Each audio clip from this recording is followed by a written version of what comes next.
Assalamualaikum warahmatullahi wabarakatuh. Muslimin dan muslimat yang berbahagia, hari ini kami dikumpulkan oleh Allah Subhanahu wa Ta'ala dalam sebuah forum yang sangat indah dengan tema wa'tasimu, dan berpegang teguhlah kalian semua kepada tali Allah Subhanahu wa Ta'ala. Tentu yang dimaksud adalah Al-Quran dan As-Sunnah, dan dipesankan kepada kita semua agar menghindari perpecahan. Sebagaimana kami duduk bersama di sini, pasti ada perbedaan di antara kami, tetapi persatuan umat, persatuan demi kepentingan agama dan bangsa kita harus lebih kita dahulukan di tengah perbedaan-perbedaan pilihan, termasuk perbedaan politik misalnya. Kalau suku, saya kira kita sudah menjalaninya dan cukup baik. Begitu juga antar lintas iman, lintas agama di Indonesia, mudah-mudahan yang terbaik di seluruh dunia. Tinggallah kini sikap-sikap santun kita, misalnya janganlah memberikan lakab atau gelar-gelar binatang kepada saudara. Misalnya yang buruk saat ini, di sana kampret, di sini cebong. Sungguh ini tidak produktif, membinatangkan diri kita sendiri dan saudara kita semua. Dan itu adalah hal yang dilarang dalam agama. Dan terakhir saya ingin berpesan, hati-hatilah dalam menerima informasi lewat media sosial. Budayakan tabayun. Terima kasih. Dari saya, Bakhtiar Nasir. Wassalamualaikum warahmatullahi wabarakatuh. Assalamualaikum warahmatullahi wabarakatuh. Alhamdulillah, salatu wassalamu ala rasulillah wa ba'd. Saudara-saudariku, terkhusus muslimin sebangsa dan setanah air, 113 tahun yang lalu para ulama kita berkumpul di Jakarta untuk membicarakan persoalan-persoalan besar. Dan 5 tahun kemudian bersinergi dengan seluruh tokoh-tokoh kebangsaan membicarakan bagaimana negeri tercinta ini bisa terlahir dengan mulia, hadir dan memberikan inspirasi pada dunia dengan segala semangat-semangat kemuliaannya. Dan 30 tahun setelah itu, hal yang 300 tahun tidak pernah terwujud sebelumnya, diselesaikan dengan izin Allah Subhanahu wa Ta'ala dalam masa 30 tahun dengan kalimat yang sangat singkat dan padat. Di rumah seorang muslim, Syekh Farad bin Marta, diikrarkan oleh Insinyur Soekarno dan Muhammad Hatta kemerdekaan negara Republik Indonesia. Kini setelah 113 tahun itu, Allah berikan alhamdulillah nikmat kepada kami, anak cucu dari para ulama-ulama terdahulu, tokoh-tokoh bangsa, untuk hadir juga di Jakarta dan punya semangat yang sama. Kemerdekaan sudah kita raih, yang belum adalah bagaimana mengisinya dengan hal-hal terbaik untuk kepentingan bangsa, negara, dan khususnya agama kita.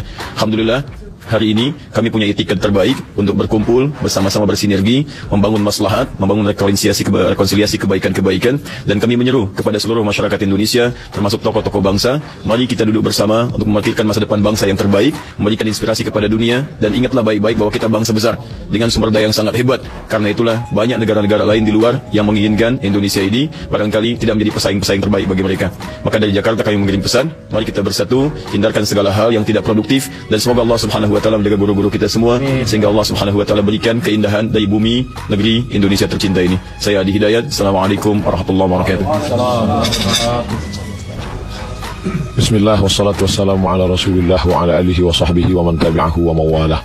Inggris, Jerman, Prancis, Portugal terdiri dari berbagai macam suku, bahasa, agama juga berbeda-beda, tapi mereka bisa disatukan dalam satu mata uang, euro. Maka kita amat sangat mungkin untuk bersatu, karena kiblat kita satu, Ka'bah, fawalli wajhaka syatral masjidil haram. Bahasa yang kita pakai juga satu, siapa yang sholat pakai bahasa la salata liman lam yaqra bi fatihatil kitab. Kemudian pula Nabi kita satu, wa asyhadu anna Muhammadan Rasulullah. Bahwa kami ada sedikit perbedaan, mungkin Ustaz Fulan tadi subuhnya tidak pakai kunut, mungkin Ustaz Fulan subuhnya bismillahnya sir, Ustaz Fulan jahar, tapi kami tetap disatukan bahwa kami sama-sama salat subuh, menyembah Allah Subhanahu wa Ta'ala. Allahumma barik li ummati fi bukuriha. Oleh sebab itu, kesatuan persatuan inilah yang ke depan membuat kita bisa bersama. Kita sama-sama berdoa, Allahumma inna na'udzubika minal hammi wal hazan wal ajzi wal kasal wal jubni wal bukhul wa dhala'id daini. Kami jauhkan dari dililit hutang. Kita semua sepakat, apapun ormas kita, apapun warna kulit kita, apapun bahasa kita, kita tidak ingin dijajah. Cukuplah itu sudah 350 tahun ditambah 3 tahun setengah, lalu dijajah lagi dengan dhala'id dain, dililit hutang. Dan kita semua sepakat harus membuat umat ini, karena kalau sudah dililit hutang, wa ghalabatir rijal, dikuasai orang lain, sehingga kita tidak lagi punya kedaulatan, kita tidak lagi bisa tegak dengan mata yang terang, dengan kepala yang berdiri sebagai bangsa yang merdeka, karena leher kita sudah lama diikat oleh hutang, malu. Bahkan ada seorang penyair berkata, malu aku menjadi orang Indonesia, tapi kami tak pernah malu. Kami adalah anak-anak bangsa yang cinta kepada negeri ini. Kalau engkau bukan saudaraku dalam satu keyakinan, engkau tetaplah saudaraku dalam satu kebangsaan. Terakhir saya ingin tutup bahwa kata orang menjinakkan buaya itu susah, Tapi sebenarnya banyak buaya yang buas menjadi jinak. Ada yang lebih susah menjinakkan pawang-pawang buaya. Hari ini dalam tanda kutip pawang-pawang buaya itu berkumpul, dan ketika itu satu foto gambar akan bisa mewakili 1000 kata. Semua orang berkata akan melihat, oh itu ustadz kami, itu ustadz kami. Mereka ternyata bisa duduk bersama melihat masalah umat ini. Mudah-mudahan yadullah ma'al jamaah, pertolongan akan turun dengan jamaah. Terima kasih. Assalamualaikum warahmatullahi wabarakatuh.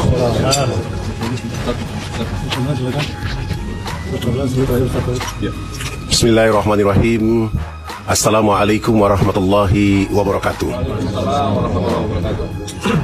Hari ini tanggal 22 Syawal 1439 Hijriah, 6 Juli 2018. Di negeri ini, di tanah ini, di usia menuju 73 tahun, Allah merahmati kemerdekaan.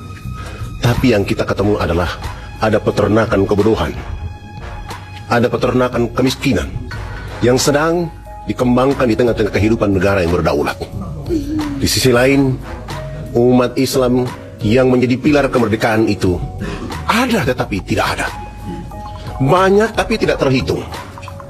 Maka di kesempatan hari Jumat ini, saya mewakili negeri yang terbit matahari pertama di tanah air Indonesia, ingin menyeru kepada kita semua bahwa bersatu untuk menghapuskan peternakan kebodohan yang sedang berkembang di negeri ini, peternakan kemiskinan yang sedang tumbuh. Dengan bersatulah kita akan membuat bangsa ini menjadi bangsa yang maju, bangsa yang kuat, bangsa yang mandiri, bangsa yang menjadi contoh bagi bangsa-bangsa di dunia. Kita sudah punya harta kekayaan menjadi umat mayoritas di dunia. Kita sudah punya potensi alam yang sudah ada. Kita juga sudah punya Quran dan hadis, dan kita didukung oleh Undang-Undang Dasar 45. Tapi kenapa kemiskinan terus ada, kebodohan terus terpelihara? Apakah kita yang salah? Ataukah ada orang-orang yang sengaja memelihara ini menjadi ternak dalam kehidupan untuk menjual negeri ini menuju kehancuran? Jawabannya tidak. Ada puisi yang dibilang ulama pada masa lalu, kami mati muda, pekerjaan belum selesai, belum apa-apa. Itu adalah persatuan, itu adalah ukhuwah, itu adalah kekuatan yang mampu mengangkat harkat dan martabat. Wahai saudara-saudara sebangsa dan setanah air, Nabi SAW 23 tahun menjadikan Mekah dan Madinah menjadi kemakmuran. Kita masih ada beberapa tahun. Kita harus sanggup mengatakan kepada negeri, bangsa dan dunia ini bahwa tanggal 17 Agustus 2045 Indonesia menjadi bangsa emas oleh karena persatuan yang terjaga, tertata untuk kemakmuran bersama. Wassalamualaikum warahmatullahi wabarakatuh. Bismillahirrahmanirrahim. Assalamualaikum warahmatullahi wabarakatuh.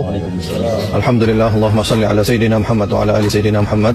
Masya Allah, kita lihat para ulama, para da'i, para aktivis, lintas organisasi, semuanya bersatu. Harapan kita, mudah-mudahan para ulama, para umara bisa bergandengan tangan, saling cinta, saling kasih sayang, saling menasehati. Kasihan rakyat kita pikir rakyat, kita bakal mati, kita bakal bertanggung jawab di hadapan Allah Subhanahu wa Ta'ala. Jangan sia-siakan hidup. Masih ada fasilitas umur yang Allah sediakan. Mari bertaubat, mari bergandengan tangan, al-ulama wal umara, agar rakyat mendapatkan kesejahteraan, kedamaian, agar rakyat bahagia menuju Indonesia yang berkeadilan dan lebih beradab. Allahu Akbar. Assalamualaikum warahmatullahi wabarakatuh. Bismillahirrahmanirrahim. Assalamualaikum warahmatullahi wabarakatuh. Alhamdulillah, puji dan syukur senantiasa kita panjatkan kepada Allah Subhanahu wa Ta'ala. Teman-teman sekalian, salat dan salam senantiasa juga dicurah dan dilimpahkan kepada baginda Nabi besar Muhammad sallallahu alaihi wasallam. Semenjak awal daripada agama ini sudah mengirim pesan persatuan yang sangat luar biasa, menyatukan Aus dan Khazraj, lalu kemudian menyatukan seluruh jazirah, menyatukan seluruh dunia di dalam sebuah kepemimpinan yang kepemimpinan ini memberikan kebaikan dan juga dengan keindahan. Nah, karena itulah ketika negeri ini kemudian dimuliakan dengan Islam, maka pesan persatuan itu sangat kuat disuarakan. Sampai kemudian datanglah penjajah, mereka bawa 3G. 3G itu adalah gold, gospel, glory. Mereka mencari emas, mereka mencari kekuasaan, tanah, mereka mencari agama. Maka 3 ini adalah sepaket bagi mereka. Maka siapa yang muncul ketika 3G ini dibawa oleh penjajah-penjajah dari luar? Yang muncul pertama kali di negeri ini untuk mempertahankan negeri ini, untuk mempertahankan orang-orang di dalamnya adalah orang-orang Muslim. Kenapa? Secara alamiah Islam akan berdiri di atas seluruh kezaliman, dan sampai kapanpun akan selalu begitu. Maka ini yang dikhawatirkan oleh para penjajah-penjajah. Ketika Islam ini ada, mereka tidak akan bisa untuk menguasai apapun semau mereka. Maka Islam akan tetap muncul untuk itu.